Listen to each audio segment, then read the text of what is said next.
अब यहाँ पे हम नेक्स्ट वीडियो में आ गए हैं, जो कि हमारा क्या टॉपिक है, यूनिट 4 करने जा रहे हैं। वो है performance of contract, Indian contract act 1872 की हम क्विक रिवीजन करने जा रहे हैं, जिसमें मैंने सबसे पहले unit number 1, unit number 2, unit number 3 आपको क्विक रिवीजन में भी डिटेल में आपको पॉइंट के थ्रू समझा दिया है। अगर आपको कोई पीडीएफ वगैरह चाहिए मेरे नोट्स की तो आप मेरे को कमेंट कर सकते हैं, मैं आपको पर्सनली या तो डिस्क्रिप्शन बॉक्स में लिंक डाल दूंगा, आप वहां से अपना पीडीएफ देख सकते हैं। आज का जो हमारा टॉपिक होने वाला है वो यूनिट 4 होने वाला है, जो कि हमारा परफॉर्मेंस ऑफ कॉन्ट्रैक्ट का है। परफॉर्मेंस ऑफ कॉन्ट्रैक्ट में सबसे पहला पॉइंट क्या होता है हमारा, हु विल परफॉर्म। तो सबसे पहले जो हमारा परफॉर्मेंस है वो कौन परफॉर्म कर सकता है, तो देखो प्रोमिसर हिमसेल्फ, प्रोमिसर हिमसेल्फ, ठीक है। परफॉर्म, हु विल परफॉर्म, तो प्रोमिसर हिमसेल्फ खुद ही कर सकता है। प्रोमिसर कब, जब रिक्वायर्ड हो प्रोमिसर की स्किल और डिलीजेंस। डिलीजेंस मतलब लगन, क्या होता है डिलीजेंस मतलब लगन होता है, ठीक है। जब प्रोमिसर की ये दोनों चीज रिक्वायर हो तो प्रोमिसर खुद ही उसको परफॉर्म करेगा, ठीक है। अगर परफॉर्म करेगा, अगर जैसे कि यहाँ पे ये दोनों रिक्वायर्ड नहीं है तो वो एजेंट भी कर सकता है और लीगल रिप्रेजेंटेटिव भी परफॉर्म कर सकता है। अगर ये दोनों नहीं हो तो, अगर ये दोनों हैं और प्रोमिसर नहीं है तो क्या हो सकता है इस केस में, ये हमारा कॉन्ट्रैक्ट क्या हो जाता है, वॉइडेबल हो जाता है, ठीक है।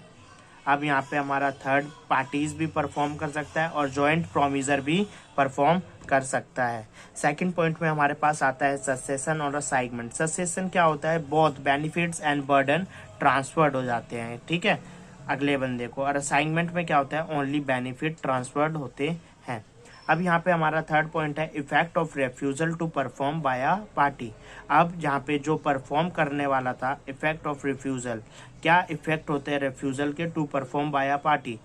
रिफ्यूजल टू परफॉर्म मतलब परफॉर्म करने का रिफ्यूज कर देना बाय अ पार्टी के द्वारा क्या इफेक्ट होते हैं।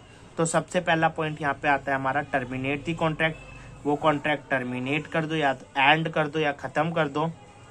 दूसरा, या तो अगर बाय कंडक्ट और वर्ड से शो ऑफ कर दो कि that he is still interested in its continuous, कि उसकी कंटिन्यूअस के में वो इंटरेस्टेड है, वो अगर शो ऑफ करता है, ये दिखाता है। अगर जिस पार्टी ने रेफ्यूज किया है अगर वो कंटिन्यू करना चाहता है तो कंटिन्यू होगा, वरना नहीं होगा।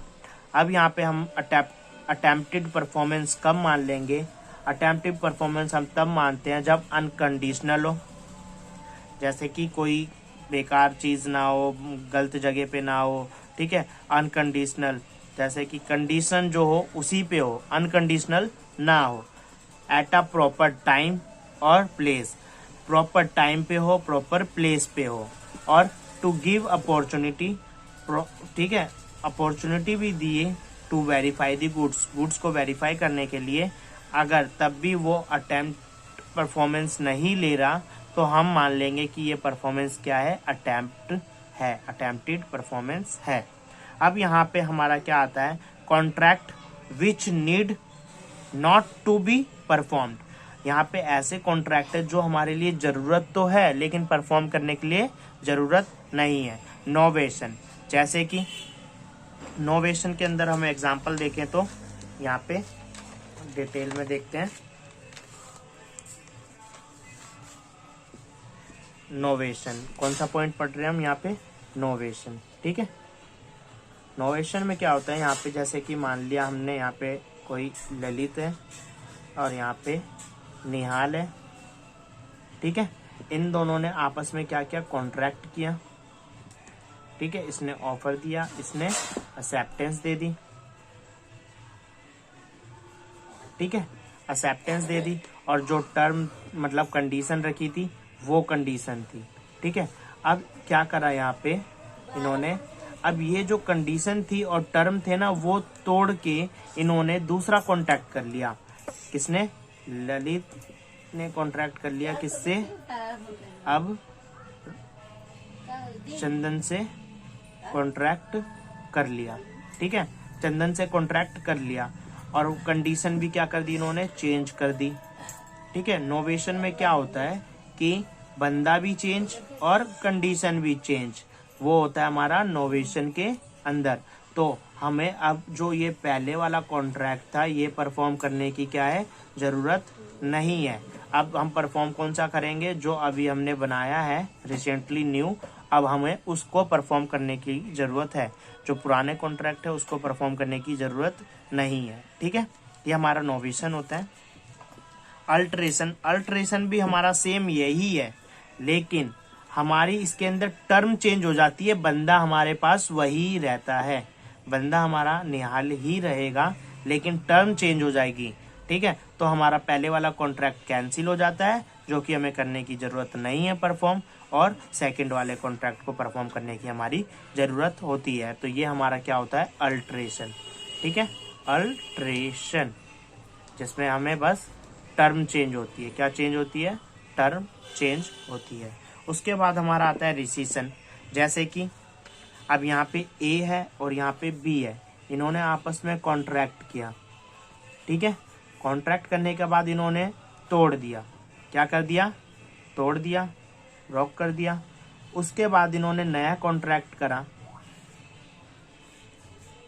इन्होंने आपस में नया कॉन्ट्रैक्ट कर लिया।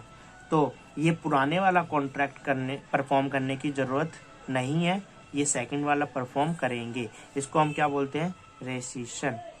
ठीक है, रेसिशन मतलब एंड, टर्मिनेट भी बोल सकते हैं। ठीक है, जो पुराना कॉन्ट्रैक्ट है वो टर्मिनेट कर दिया। अब यहाँ पे हमारा आता है रेमिशन।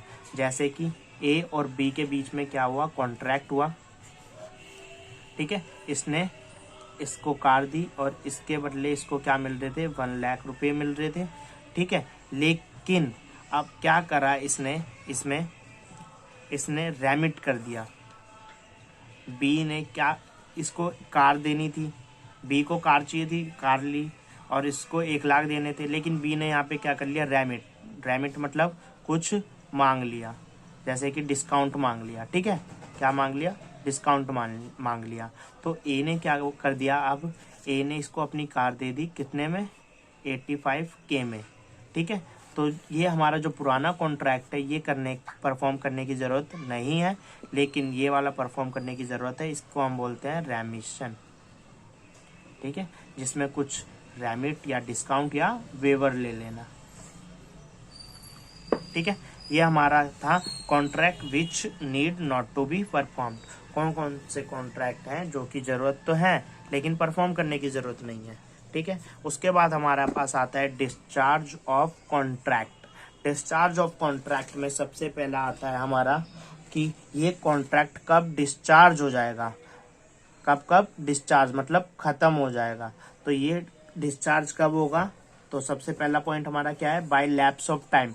अगर लैप्स ऑफ टाइम हो जाता है तो वो कॉन्ट्रैक्ट क्या हो जाएगा, डिस्चार्ज हो जाएगा। Bye operation of law, by operation of law में यहाँ पे एक पॉइंट आता है हमारे पास, क्या आता है वो, इंसॉल्वेंट या डेथ हो जाती है तो वो कॉन्ट्रैक्ट क्या हो जाएगा, डिस्चार्ज हो जाएगा।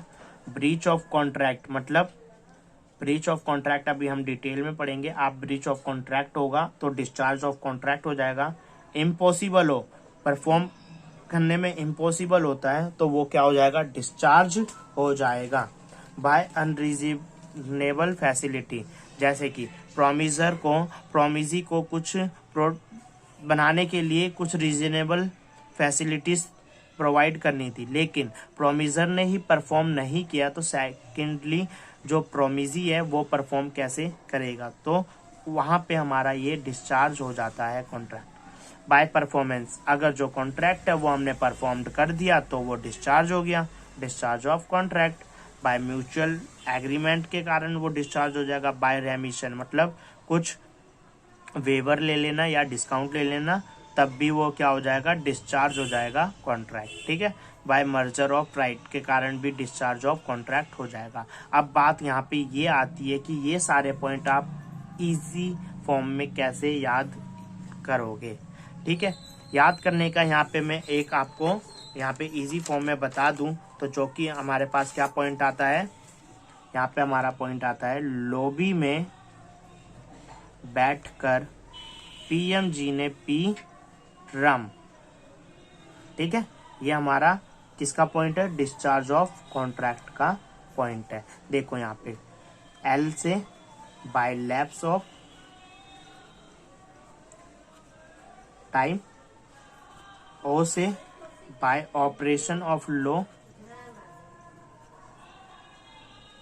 Bye operation of law, B से ब्रीच ऑफ कॉन्ट्रैक्ट, ब्रीच मतलब तोड़ना होता है, ब्रीच ऑफ कॉन्ट्रैक्ट, I से इम्पॉसिबल, P से परफॉर्मेंस, M से मर्जर ऑफ राइट,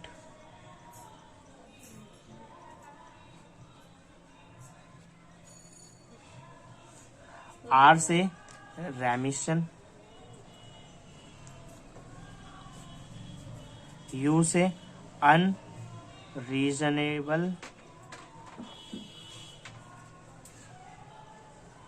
फैसिलिटीज,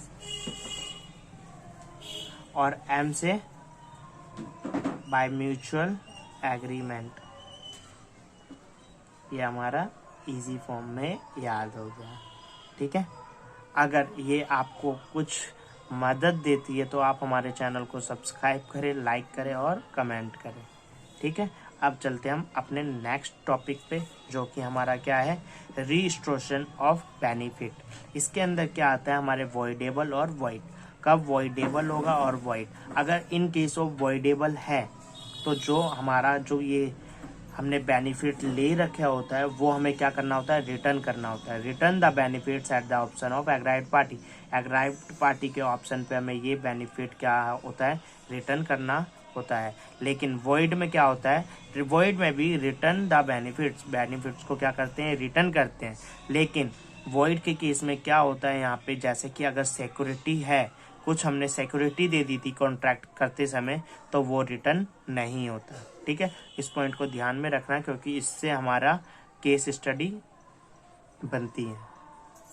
अब यहाँ पे हमारे पास आता है appropriation of payment. Appropriation of payment का मतलब यहाँ पे क्या है? सिंपली यहाँ पे एक डेटर होता है जिससे सेवरल डेट लिए जाते हैं सेम क्रेडिटर के द्वारा।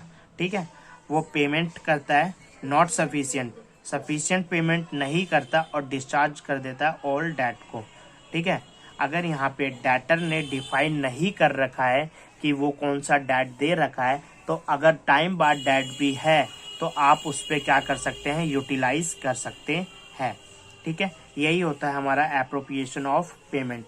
इससे कोई इम्पोर्टेंट नहीं है, बस आपको ये समझ में आना चाहिए। ठीक है, उसके बाद हमारा यहाँ पे आ जाता है,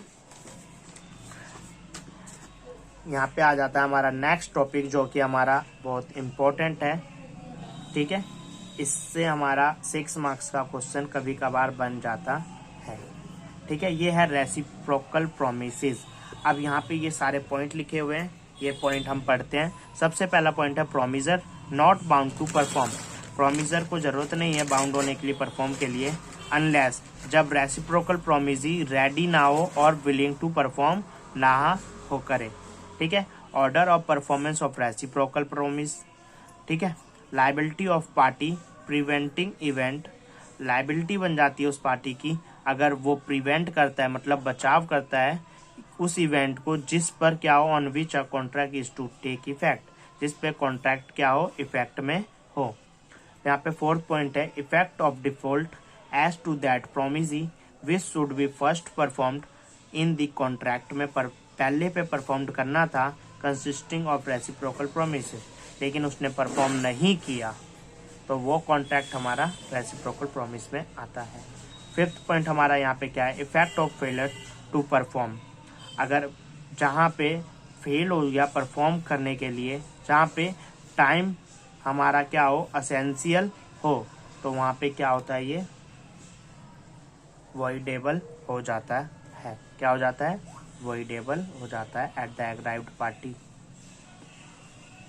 ठीक है, अब यहाँ पे agreement to do impossible act. अगर इम्पॉसिबल एक्ट्स के लिए कोई एग्रीमेंट होता है, करते हैं, तो वो क्या होता है? वॉइड होता है। Act by coming impossible, act कम हो जाता है, कमिंग मतलब कॉन्ट्रैक्ट के बाद वो इम्पॉसिबल हो जाता है तो वो भी क्या होता है हमारा वॉइड। इनिशियली इम्पॉसिबिलिटी होती है तो वॉइड एब इनिशियो, शुरू से ही पता है कि इम्पॉसिबल है तो वॉइड एब इनिशियो हो जाता है वो। अगर सुपरवीनिंग इम्पॉसिबिलिटी हो तो भी वॉइड हो जाता है हमारा। और उसके बाद certain things legal other things illegal हो तो वो भी वहाँ पे हमारा कॉन्ट्रैक्ट क्या हो जाता है वॉइड हो जाता है। और अल्टरनेटिव प्रॉमिस क्या होता है यहाँ पे, जैसे कि इफ लीगल ब्रांच परफॉर्म, अगर हम लीगल ब्रांच को परफॉर्म करते हैं तो वो हमारा वॉइड होता है, और इलीगल ब्रांच को परफॉर्म करते हैं तो वो हमारा इलीगल होता है। ये हमारा यहाँ पे यूनिट नंबर 4 जो कि हमारा रेसिप्रोकल प्रॉमिस था वो यहाँ पे हमारा कंप्लीट हो गया। यहाँ पे मैंने आपको बता दिया कि कौन कौन सा टॉपिक इम्पोर्टेंट है, कहाँ कहाँ से केस स्टडी बनती है। आपको अगर नोट्स चाहिए तो आप मेरे को कमेंट कर सकते हैं। मेरा व्हाट्सएप नंबर 9711635088 है। और आप मेरे चैनल पर नए हो तो हमारे चैनल को सब्सक्राइब कर ले, जिससे कि और भी वीडियो आप तक पहुंचती रहे और आपको इसी तरह हेल्प मिलती रहे। ठीक है, मिलते हैं नेक्स्ट वीडियो में नेक्स्ट टॉपिक नेक्स्ट यूनिट के संग। Thank you.